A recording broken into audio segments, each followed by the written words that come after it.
हिंद दोस्तों। आइए Chauhan civil service class में आप सभी का स्वागत है। और आज चौहान सर की क्लास में बात होगी गुलाम वंश। गुलाम वंश का पहला शासक कुतुबुद्दीन ऐबक। जैसा कि लास्ट क्लास में मैंने आपको दिल्ली सल्तनत के बारे में बताया था, बेसिक जानकारी आप लोगों तक पहुंचा दी थी, नोट्स तैयार करा दिया था। और लास्ट क्लास में मैंने आपको दिल्ली सल्तनत फिर जो वंशों ने 5 वंश, गुलाम वंश, खिलजी वंश, तुगलक वंश, सैयद वंश, लोधी वंश, इन 5 वंशों ने 320 वर्षों तक 1206 से लेकर 1526 ईस्वी तक शासन किया है। और इसके बारे में आपको विस्तार से जानकारी आप तक पहुंच गई थी। और आज की क्लास में बात होगी उसमें से पहला वंश गुलाम वंश आज से प्रारंभ हो रहा है। आज की क्लास में गुलाम वंश प्रारंभ हो रहा है और गुलाम वंश का पहला शासक कुतुबुद्दीन ऐबक।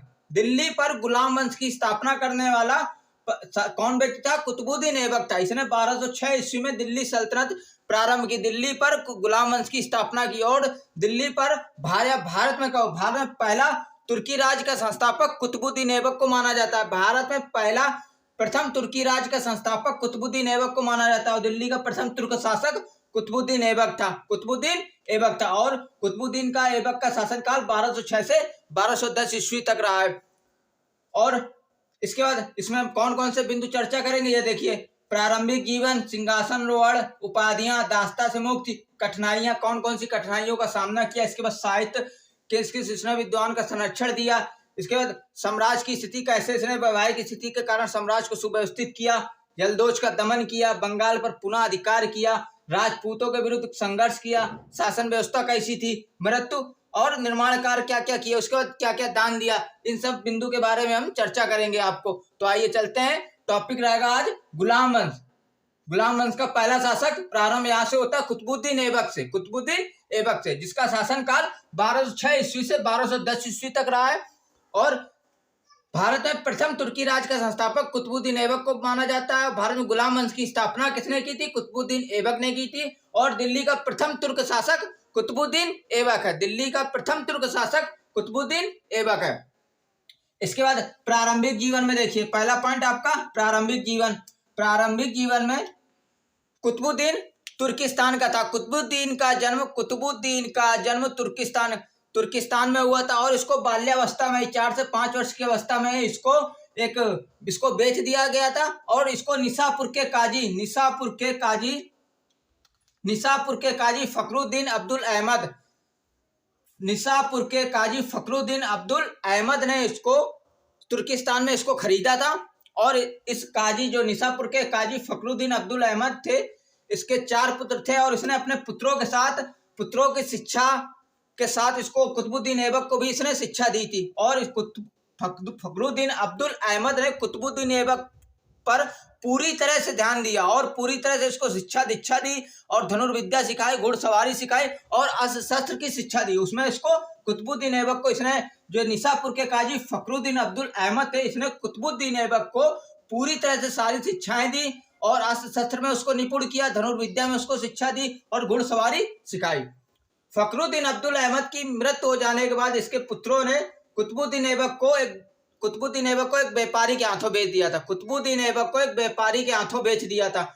उस व्यापारी से मोहम्मद गौरी ने गजनी में इसको खरीदा था। व्यापारी से मोहम्मद गौरी ने कुतुबुद्दीन ऐबक को गजनी में खरीदा था और अपना दास, अपना गुलाम मोहम्मद गौरी ने बनाया था। इसके बाद मोहम्मद गौरी ने खरीदने के बाद इसकी सैन्य कुशलता, सारी शिक्षा, सैन्य अस्त्र शस्त्र विद्या में निपुण था और धनुर्विद्या में निपुण था। तो इसकी सैन्य कुशलता को देखकर कुतुबुद्दीन ऐबक की सैन्य कुशलता को देखकर मोहम्मद गौरी ने इसको अपनी सेना में शामिल किया। और सेना में शामिल होने के बाद इसको आमिर आखुर का पद दिया। मतलब अपने अश्वशाला का अध्यक्ष बनाया। मोहम्मद गौरी ने कुतुबुद्दीन ऐबक को आमिर आखुर का पद दिया, मतलब अश्वशाला का अध्यक्ष बनाया। क्यों? क्योंकि सैन्य कुशलता इसकी देखकर मोहम्मद गौरी प्रभावित हुआ, तो इसको उच्च पद पर दिया। आमिर, जो किसी दास को जल्दी नहीं मिलता, ये अश्वशाला का अध्यक्ष इसको बनाया, आमिर आखुर का पद दिया। इसके बाद मोहम्मद गौरी की जो आपका तराइन का द्वितीय युद्ध 1192 ईस्वी में पृथ्वीराज और मोहम्मद गौरी के बीच तराइन का जो द्वितीय युद्ध हुआ था, उस युद्ध में कुतुबुद्दीन ऐबक ने मोहम्मद गौरी का साथ दिया था। और मोहम्मद गौरी की सैन्य कुशलता से ही क्योंकि मोहम्मद गौरी के 3 दास थे, बताया आपको। मोहम्मद गौरी अपने 3 प्रमुख सैन्य दास के साथ त्रान के द्वितीय युद्ध में आया था, यालदोज, कुबाचा और ऐबक। इन 3 दासों की वजह से क्योंकि सैन्य कुशल में बहुत माहिर थे, इन सैन्य कुशलता के कारण ही त्रान का द्वितीय युद्ध मोहम्मद गौरी जीत पाया था। तो जो त्रान के द्वितीय युद्ध जीतने के बाद मोहम्मद गौरी ने अपने विजित भारतीय प्रदेशों का प्रबंधक कुतुबुद्दीन ऐबक को बनाया था। मोहम्मद गौरी जो त्रान का द्वितीय युद्ध 1192 ईस्वी में हुआ था, उसमें पृथ्वीराज को पराजित करने के बाद जो विजित भारतीय प्रदेश थे उसका प्रबंध कुतुबुद्दीन ऐबक को दिया था, उसका प्रबंधक कुतुबुद्दीन ऐबक को बनाया था। तो ये था आपका प्रारंभिक जीवन। इसके बाद सिंहासनारोहण। कुतुबुद्दीन ऐबक ने 25 जून 1206 ईस्वी को और प्रारंभ में जिसने जब ये इसका भारत को जब इसका विजित प्रदेशों का प्रबंधक बनाया था, तो कुतुबुद्दीन ऐबक ने अपना जो दिल्ली का जो मुख्यालय था उसको इंद्रप्रस्थ को बनाया था। दिल्ली का मुख्यालय, दिल्ली का शासन प्रबंध कर रहा था, तो कुतुबुद्दीन ऐबक ने दिल्ली का मुख्यालय इंद्रप्रस्थ को बनाया था, इंद्रप्रस्थ को बनाया था, इंद्रप्रस्थ को बनाया था। और जब इसने सिंहासनारोहण किया तब इसने कब हुआ था? 25 जून 1206 ईस्वी को कुतुबुद्दीन ऐबक ने अपना सिंहासनारोहण किया, दिल्ली सल्तनत की गद्दी पर बैठा और इसने लाहौर को राजधानी बनाया था। मुख्यालय पहले इंद्रप्रस्थ था, इसके बाद जब राज्यारोहण हो गया, सिंहासन पर बैठ गया, तब इसने राजधानी लाहौर को बनाया, तब इसने राजधानी लाहौर को बनाया था। और इसने इसके बाद उपाधियां, इसने सुल्तान की उपाधि नहीं ग्रहण की और ना ही अपने नाम का सिक्का चलवाया और ना ही अपने नाम का खुतबा पढ़वाया, कि ये केवल मलिक और सिपह सलार से ही संतुष्ट रहा, मलिक और सिपह सलार की उपाधि से ही संतुष्ट रहा कुतुबुद्दीन ऐबक।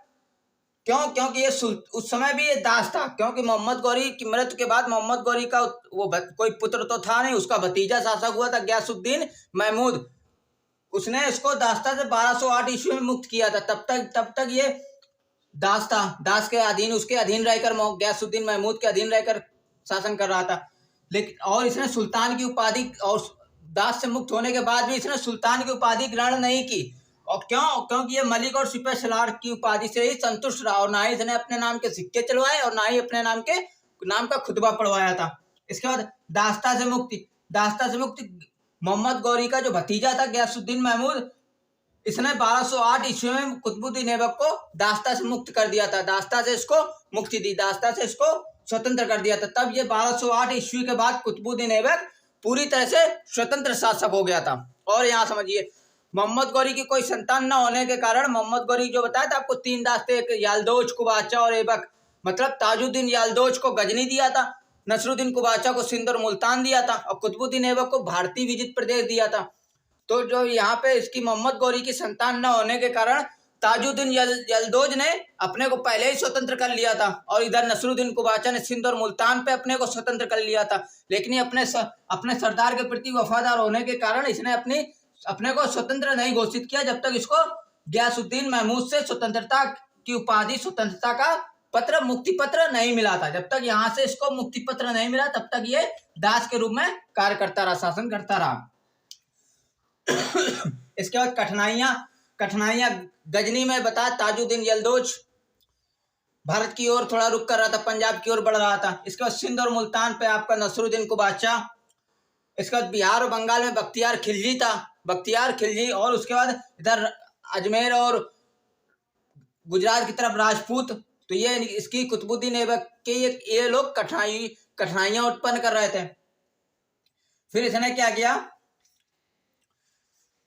जब यलदोज पंजाब की ओर बढ़ रहा था, यलदोज का दमन देखिए, यलदोज पंजाब की ओर बढ़ा तो दोनों के बीच ताजुद्दीन यलदोज और कुतुबुद्दीन ऐबक के बीच दोनों में युद्ध होता है और यलदोज पराजित हो जाता है और इसको खदेड़कर गजनी तक ले जाता है। कुतुबुद्दीन ऐबक यलदोज को खदेड़कर गजनी तक ले जाता है और गजनी 1208 ईस्वी पर गजनी पर कुतुबुद्दीन ऐबक अपना अधिकार कर लेता है। 1208 ईस्वी में गजनी पर अपना अधिकार कर लेता है और उसके बाद ये यलदोज भारत की ओर कभी देखता है नहीं है।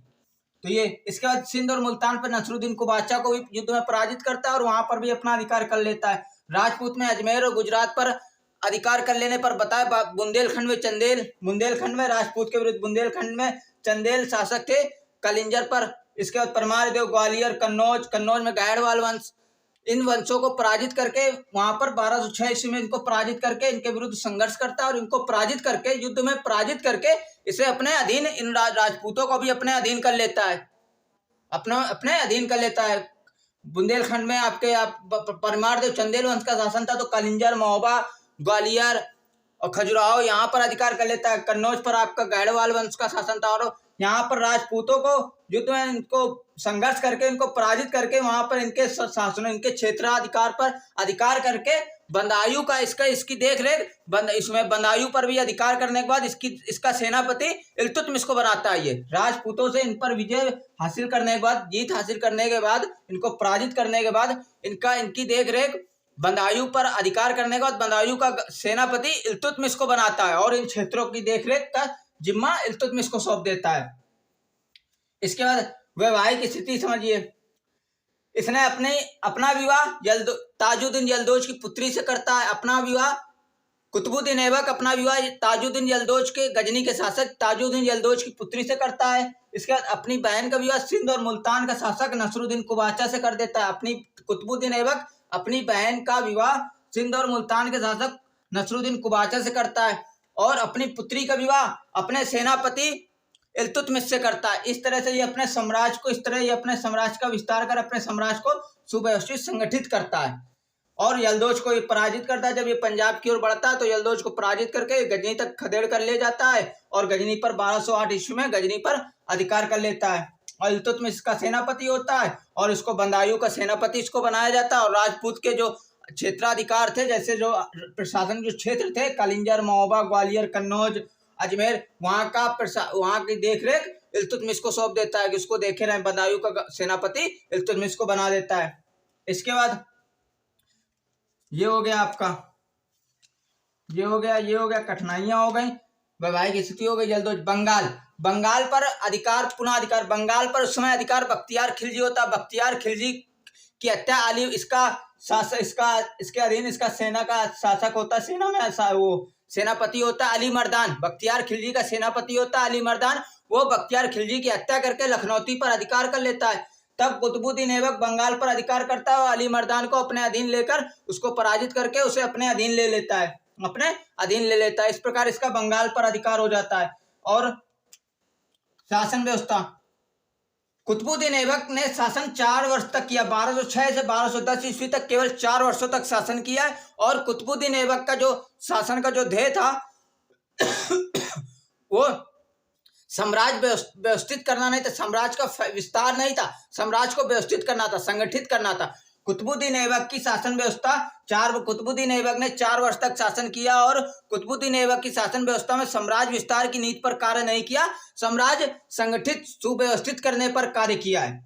इसके बाद कुतुबुद्दीन ऐबक की मृत्यु 1210 ईस्वी में लाहौर में होती। चौगान खेलते हुए, पोलो खेलते हुए घोड़े से गिर जाने के कारण कुतुबुद्दीन ऐबक की मृत्यु हो जाती। कुतुबुद्दीन ऐबक की 1210 ईस्वी में लाहौर में मृत्यु हो जाती। चौगान खेलते हुए, पोलो खेलते हुए घोड़े से गिरकर मृत्यु हो जाती है। इसके बाद साहित्य पे आ जाओ। साहित्य, कुतुबुद्दीन ऐबक ने 2 विद्वानों को संरक्षण दिया, एक हसन निजामी और फक्रे मुदव्विर। हसन निजामी ताजुल मासिर नाम की ग्रंथ लिखा था और फक्रे मुदव्विर ने तारीखे मुबारक शाही लिखा था। कुतुबुद्दीन ऐबक ने 2 विद्वान हसन निजामी या कुतुबुद्दीन ऐबक के दरबार में 2 विद्वानों का संरक्षण था, एक हसन निजामी और एक फक्रे मुदव्विर। हसन निजामी ने ताजुल मासिर नाम की पुस्तक लिखी थी और फक्रे मुदव्विर ने तारीखे मुबारक शाही नाम की पुस्तक लिखी थी। इसके बाद निर्माण कार्य, कुतुबुद्दीन ऐबक ने कुव्वत उल इस्लाम मस्जिद का निर्माण कराया था। इस कुव्वत उल इस्लाम मस्जिद दिल्ली के निकट पृथ्वीराज चौहान का जो राय पिथौरागढ़ किला था, इस राय पिथौरागढ़ किले को ध्वस्त करके उसकी जगह पर कुव्वत उल इस्लाम मस्जिद का निर्माण 1195 में शुरू किया था और 1199 ईस्वी में इसका निर्माण कार्य पूरा हुआ था। किसकी जगह बनवाया था? पृथ्वीराज के किले राय पिथौरागढ़ किले के स्थान पर कुव्वत उल इस्लाम मस्जिद को बनवाना प्रारंभ किया था। 1195 में इसका कार्य प्रारंभ हो गया था और 1199 ईस्वी में मस्जिद बनकर तैयार हो गई थी। और भारत में प्रथम इस्लाम मस्जिद है, भारत पहली इस्लामी पद्धति से निर्मित मस्जिद कुव्वत उल इस्लाम मस्जिद है। भारत में प्रथम इस्लामी पद्धति से निर्मित, इसको एग्जाम पॉइंट से हाईलाइट कीजिएगा, भारत में प्रथम इस्लामी पद्धति से निर्मित पहली मस्जिद कुव्वत उल इस्लाम मस्जिद है, जिसको कुतुबुद्दीन ऐबक ने बनवाया था, दिल्ली में बनवाया था, और पृथ्वीराज के राय पिथौरागढ़ किले को ध्वस्त करके उसकी जगह पर बनवाया था। इसके बाद कुतुबुद्दीन ऐबक ने अजमेर में 2.5 दिन का झोपड़ा बनवाया था। ये एक संस्कृत विद्यालय हुआ करता था, जहां इसको ध्वस्त करके 2.5 दिन झोपड़ा बनवाया। इसके बाद कुतुब मीनार कुतुबुद्दीन ऐबक ने कुतुब मीनार अपने सूफी संत ख्वाजा कुतुबुद्दीन बख्तियार काकी की स्मृति में कुतुब मीनार की नींव रखी थी 1199 ईस्वी में, और उसकी मृत्यु हो गई थी। लेकिन इस कुतुब मीनार का निर्माण कार्य इल्तुतमिश ने 1230 से 1231 में इसको निर्माण कार्य इसका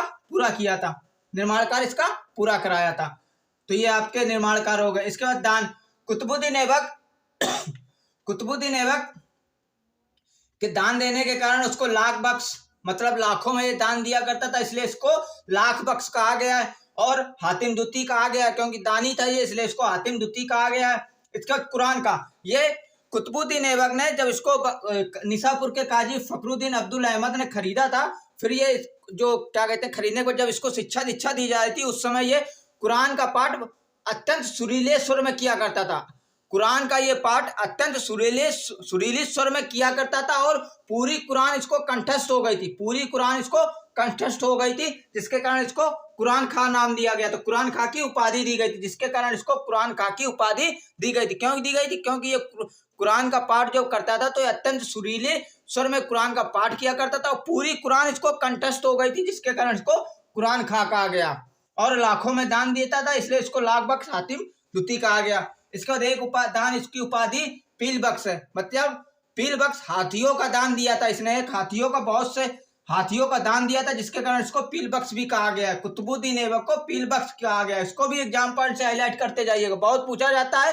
हातिम दुती किसकी उपाधि? तो कुतुबुद्दीन ऐबक को हातिम दुती कहा गया, क्योंकि ये लाखों में दान देता था। कुरान खां किसकी उपाधि? क्योंकि ये कुरान का अत्यंत दिल्ली सल्तनत का कौन सा ऐसा शासक था जो कुरान का पाठ अत्यंत सुरीले स्वर में किया करता था? तो कुतुबुद्दीन ऐबक था, जिसको कुरान खां कहा जाता था। तो ये था आपका कुतुबुद्दीन ऐबक से संबंधित सारे तथ्य, जो एग्जाम के लिए बहुत महत्वपूर्ण है और एग्जाम परीक्षा में पूछे जाने हैं। इसको आप तैयार करिए और अपनी तैयारी करते रहिए। जय हिंद दोस्तों।